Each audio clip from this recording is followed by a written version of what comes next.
give you more knuckle.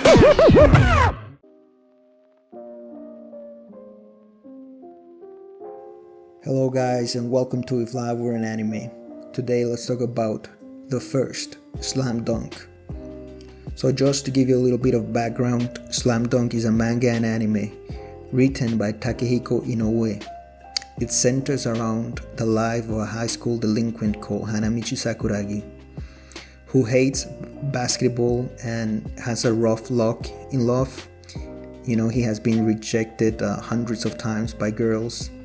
And one of those rejections is over a guy who plays on the basketball team. So Sakuragi comes to hate basketball until he meets a girl who, due to his height, encourages him to try for the basketball team.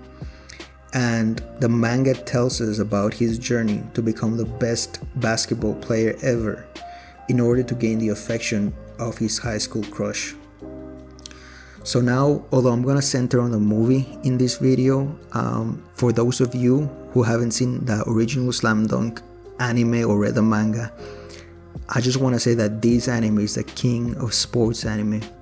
In fact, not even sports anime, it's one of the best anime ever. Slam Dunk has the perfect combination of delinquent anime mixed with basketball, comedy, romance, fighting, and drama.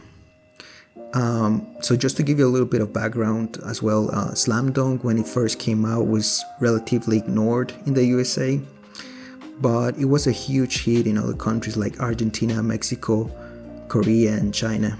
And a lot of people grew up with it and were inspired to start basketball because of it.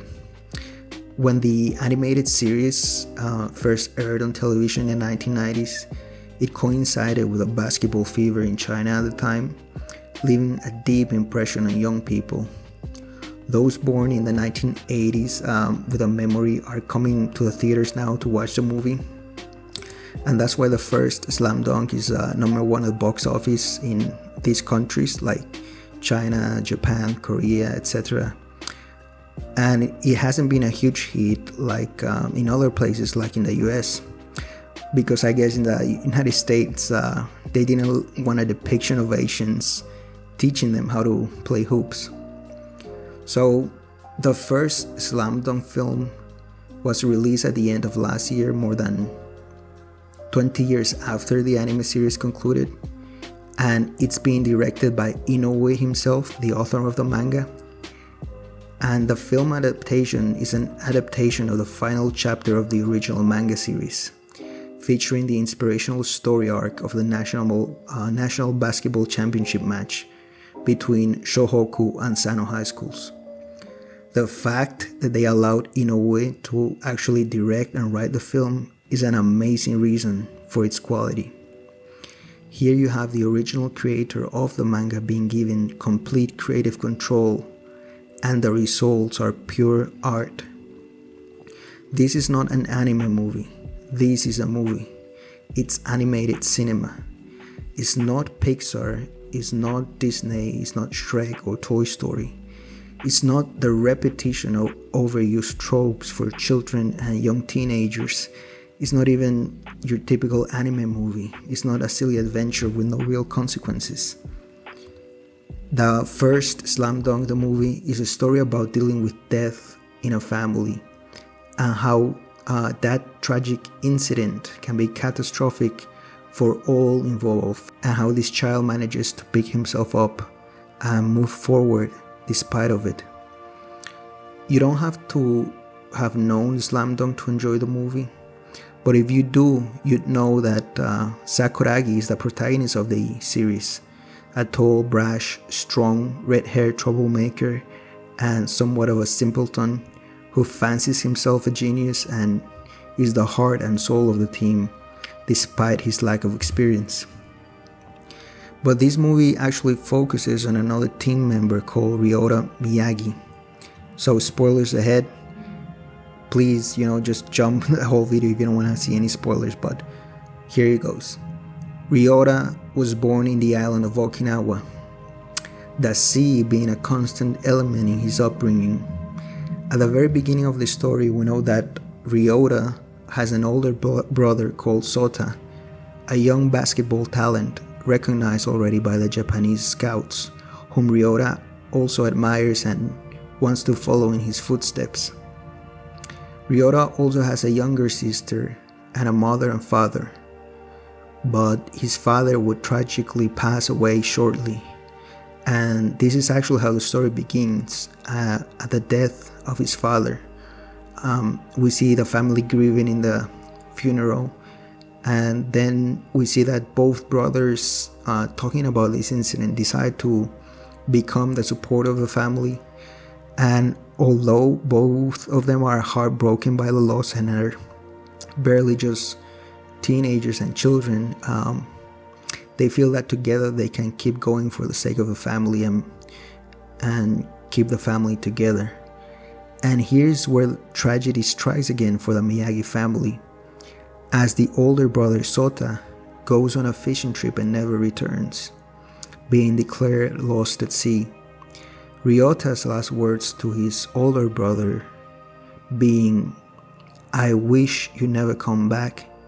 And these words were yelled in anger and obviously just out of the normal feeling of any young kid having been left out of the group of older kids. His brother thought that the trip might be a bit too dangerous for such a young kid as Ryota, so Sota decided Ryota should stay home, and it's thanks to this that actually Ryota's life ended up being saved. So the last look Ryota gets from his brother before he disappears forever is one of calm indifference to his childish tantrum. All loving family members know that in any superficial disagreement, love does not diminish, nor hate or resentment is harbored against a family member when such arguments take place. In fact, they are the very essence of having siblings. But we know these words would burn themselves in Ryota's heart as some mean, unforgivable action that would weight him down for the rest of his life and direct him to try to fill his brother's shoes, both as the man of the family and as the basketball star that Sota was meant to be. So Ryota decided then to try and live his brother's dream and in that way atone for his mistake. But unlike Sota, Ryota was short in stature and wasn't as naturally gifted as his brother. Years after the tragedy at a school game, some scouts comment on Ryota and they see that he has some talent, and although he's short, they see some potential in him. But Ryota ends up becoming distracted and losing the game, and the scouts dismiss him with some strong criticism. This actually breaks his mother's heart, who was overhearing the whole conversation during the game. And when the family gets home, she decides to throw away all the belongings of Sota, so Ryota would not be hurt again, so he could stop trying to follow on his brother's footsteps. The scene is very hard to watch, mother and son fighting each other, but the intention of the mother was that of protection in the only way she knew how. Although Ryota refuses to allow any of the belongings of his brother to be tossed out, and his mother slaps him across the face in anger and sobs. So Ryota does not give the incident further meaning and reassures his mother he will keep his promise to his brother and defeat the strongest team in Japan called Sano, and he will become a national champion, or at least that is his objective. Ryota then decides to move, the whole family decides to move to Kanagawa, so they leave the island. And Ryota begins his basketball journey, but it's not an easy journey or a direct one. Ryota, having been through so much tragedy at such a young age, has a lot of trouble relating to other people his age, and he often ends up playing basketball alone most of the time, which puts a limit to his growth as a player. Here is where he will meet another of the stars of the future Shohoku team, called Mitsui. Mitsui is a basketball talent as well and tries to befriend the younger Ryota, but Ryota can't seem to open up, and Mitsui reminds him of his brother actually. So they play a little, and Ryota, being overwhelmed by the memories of his brother, walks away. Mitsui tells him that he will wait to play another day with Ryota, and he hopes Ryota can one day beat him.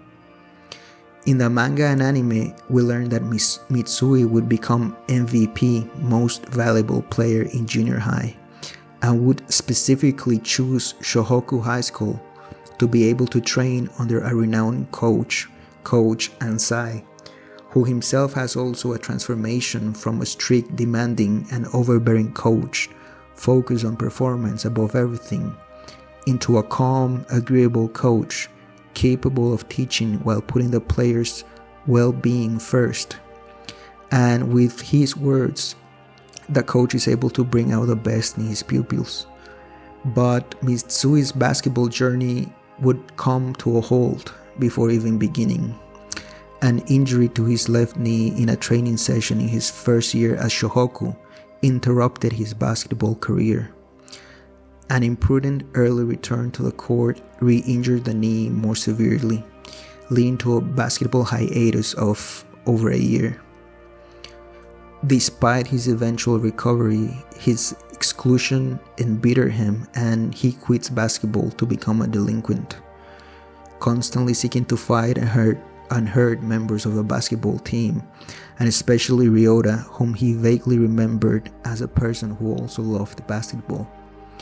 Ryota had been sporadically picked on during this time due to some of his classmates judging him as arrogant and not liking his appearance. One day, Mitsui and his friends fight Ryota due to Mitsui making fun of Ryota's hair, and then Ryota answering back to Mitsui. So to anybody who has been through high school, we know many people will find an excuse to fight just to cause trouble to others, just because they wanted to vent their personal frustration. So this is very common in high school. But we know that for Mitsui, the underlying reason for his bullying is that Mitsui saw in Ryota what he had willingly given up on, his passion for basketball, and he hated that. So Mitsui and his gang actually surround Ryota on the school rooftop, as any respected high school gang of Japanese delinquents must do in every anime. And although extremely afraid of being confronted by this group of older kids, Ryota manages to hide his fear well, and he does what he always does when he is afraid and his hands are shaking. He clenches his fists and puts his hands in his pockets. And he decides to strike Mitsui first, as he is the leader of the group, knowingly full well that he cannot win a fight against 4 or 5 guys. So he strikes Mitsui, and he manages to knock out a few teeth off of his mouth before the whole gang surrounds him and beats him to a pulp. Ryota arrives home with blood and bruises on his face and ignores his mom, who is worried sick about him. He goes to his room to shut down, and he picks up his basketball shoes that belong to his brother and puts them away in a box. Later on, Ryota is riding his motorbike and he curses to himself. He speeds up and remembers all the struggles and losses he has had in his life. He enters a tunnel and sees a bright light at the end of the tunnel. He then escapes the tunnel and sees a beach. Ryota shows a face of relief before the screen goes white, and there is only silence for a while. The next scene shows Ryota at the hospital with severe injuries. The bright light he saw was apparently a truck he crashed into, and it was reportedly a miracle that he even survived. He claims to have seen Okinawa, which confused both his mother and sister. Both his mother and sister yell at him before leaving the room to cry. After recovering, Ryota returns to his hometown in Okinawa. There he passes by familiar locations, such as his old school, which seems to have been shut down, his old house, which is occupied by another family, and the basketball court where he used to play with his older brother. Suddenly, it starts to rain, so Ryota runs to the hideout cave that he and his brother used to frequent. There he finds a bag of items that used to belong to his brother. He finds an old basketball magazine that features Sano, that team that is now the champion. Then he reminisces an old memory of Sota wanting to defeat Sano one day as Okinawa's representative ace. He also finds Sota's red wristband. He then crouches and breaks down, crying and shouting, finally letting out all the emotions he had pent up inside of him for 8 years. Staring at the sea, Ryota seems to finally have come to a conclusion. He starts then to train his body again to get back in shape after all the time he spent in the hospital, so he can make finally a return to the basketball club at Shohoku and make his brother's dream come true. Ryota is the central focus of the movie, and the match with Sano is where all his hopes, fears, and obstacles will come clashing and producing one of the best and most dramatic representations of overcoming tragedy ever put on a screen.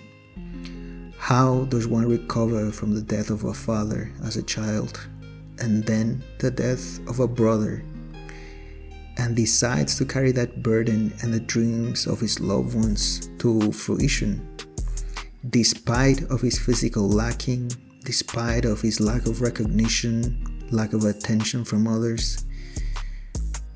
I think that along the way, it was the small pieces of encouragement that are given to Ryota from his teammates that this is where he finds a temporary oasis to be able to emotionally put himself together. Like when Akagi recognizes him as a player who is valuable and able to pass, or when Mitsui encourages him not to play alone, or when Kogure reassures Ryota the reason that Akagi, the team captain, is hard on him is because he has great expectations of him, or when the girl he likes tries to encourage him while he's on a run. But also we can't ignore that Ryota's inner resolution and motivation to achieve his goal that he promised his brother is also a strong factor in the kind of person that he will become. Sports are normally seen as in a scenario where it's okay to want to crush other people, it's okay to want to beat them, where selfish motivations should be the driving factor, where winning for the sake of winning is the ultimate goal. Michael Jordan or Arnold Schwarzenegger get praised for being such fierce competitors, and hurting people along the way or diminish others is an acceptable cost as long as it produces the required results. And this selfishness and egocentric drive has to pour into their personal lives, has to overflow into their daily lives.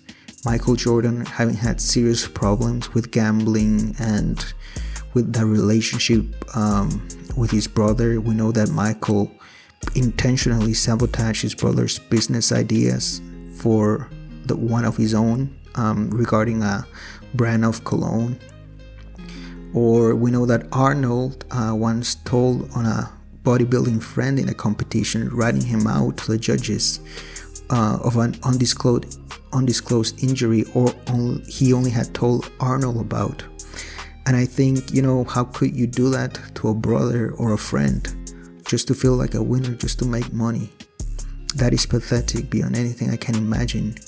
And even worse, if you already are famous and have money and success, well, what does a few million more or less gonna make?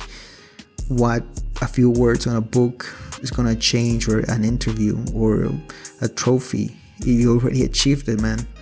But that's the trick That's the trick to get the money and the fame. You've got to get the win at all costs. And when you try to get a win at all costs, the price you pay is becoming that type of person, the one who would do anything to win. And that's why I dislike the industry around sports, who praise these types of personalities. As much as I love sports, and believe me, I do not put sports or winning above anything. In fact, I think this modern worship of sports stars is not healthy, nor does it reflect really the benefit that the whole of society actually gets from professional sports. Much more positive and important would be the impact of a person who discovers a cure for a disease, a new scientific truth of the universe, a teacher who made a positive impact in a person's life, a counselor, just like your everyday people. Most of them have a bigger impact on society than sports stars. And I do not hold sports people as great. I recognize their achievements, but honestly, I'd rather have vaccines than a whole NBA or MLB. I can still enjoy playing basketball at a park and wouldn't have to watch the NBA, although I enjoy it. It's good entertainment, but fundamentally it won't change my life. That's why I have never understood people who live and die for their sports affiliations or their favorite team. I think there are other kinds of people who deserve more praise, and I think there are other people who work not for money or fame or anything to gain, unlike these teams of millionaires basically. But there are people who work with the objective of exercising their capabilities to the utmost extent, and through that trying to overcome an important problem, the solution of which would bring a great positive result for mankind.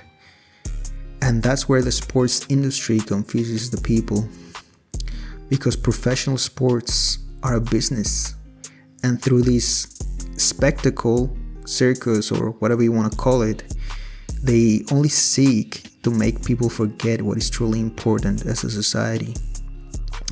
Who cares ultimately if your team won or lost? It doesn't change your life or mine in any meaningful way.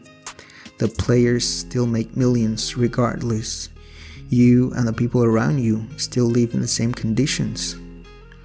And the whole business of professional sports is to try to create passion in people. You got work and responsibilities and study that consume most of your free time, and your true passions are set aside, put on a second plane to your obligations. So the easiest and fastest way to feel passionate about life is to buy that passion through being a fan of a team, to feel that drama through other people. And I cannot support that.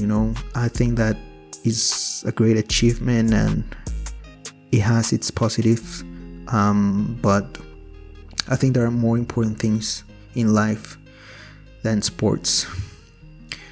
And not even sports themselves is the reason, but it's the business behind sports.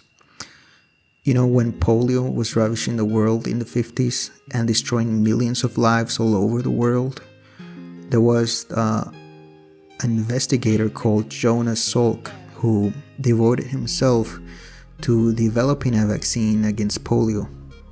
When the vaccine's success was first made public in April of 1955, he was asked if he would create a patent for the vaccine, thus ensuring himself a fortune, but also delaying the production of the vaccine and limiting its production to only the countries who could afford it.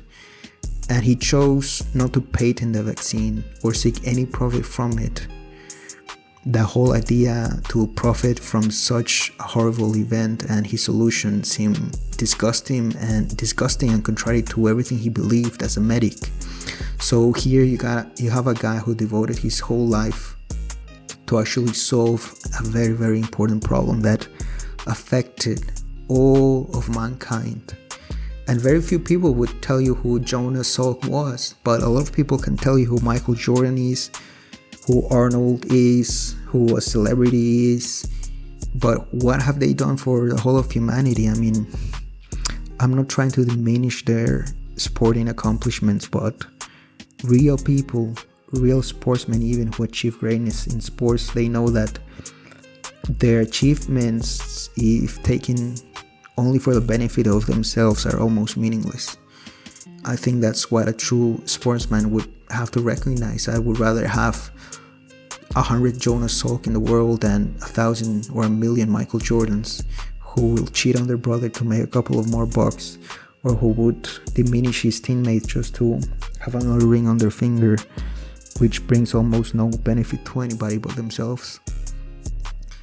And although I'm a huge fan of basketball and I like to watch Jordan's game when he was active, and I still enjoy watching a game here and there, I have to say that this worship of people or individuals is not something I'm really into.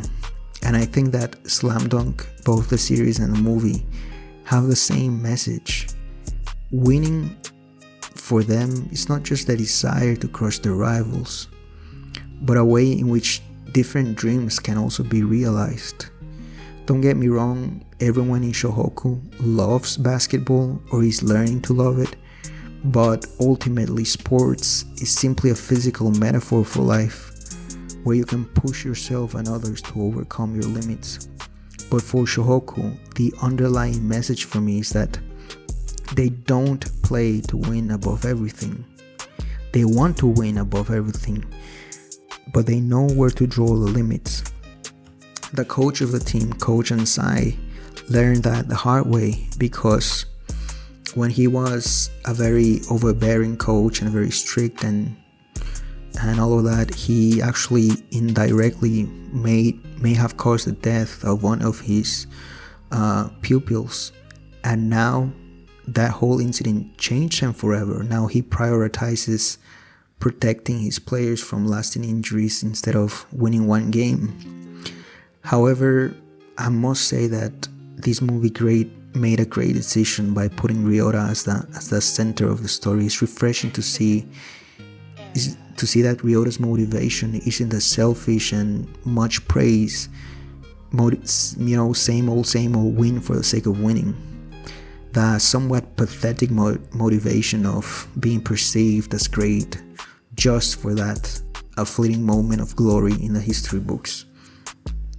Let me tell you something that all wise people have known since long ago, and that is that all glory in the world fits in a grain of rice. That's how much all of it's worth. All glory is fleeting and temporary and doesn't diminish or increases your self-worth in any meaningful way. Alexander the Great, considered the greatest conqueror on the history of mankind, is still dead regardless if history books hold his name. He himself unable to know anything after he died. So any meaningful impact that is worth anything can only be that which allows and inspires others to live better and achieve the greater good for all.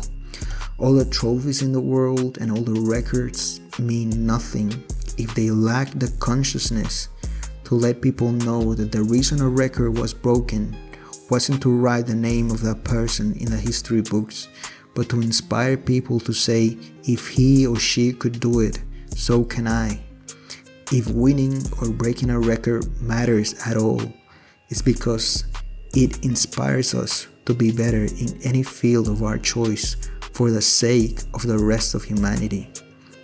So I don't think it was a coincidence the story focuses on Ryota and his attempt to make peace with himself, to overcome the death of his brother and father and make his brother's dream come true through basketball. Because this message is what I think the author recognized as being the most valuable story to tell, instead of what is normally praised in sports such as basketball. When you give up, that's when the game is over.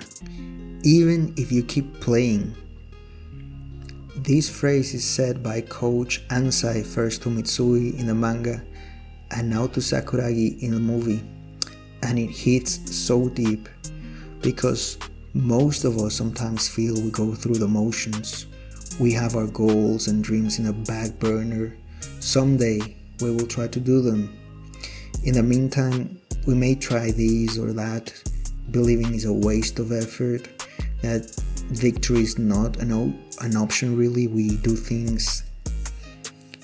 things, but we do them without any passion, without any real conviction. We do the actions, we stay in the game thinking staying in the game is the goal. We are still fighting for something as long as we stay in the game. But we lost hope of winning a long time ago. What this phrase made me realize is that going through the motions isn't enough. We really must believe it will be done. We will do it. It's possible, and victory is the only option. And I needed to hear that. I needed to hear, don't give up. Keep on trying with all you have, because this is what makes victory possible.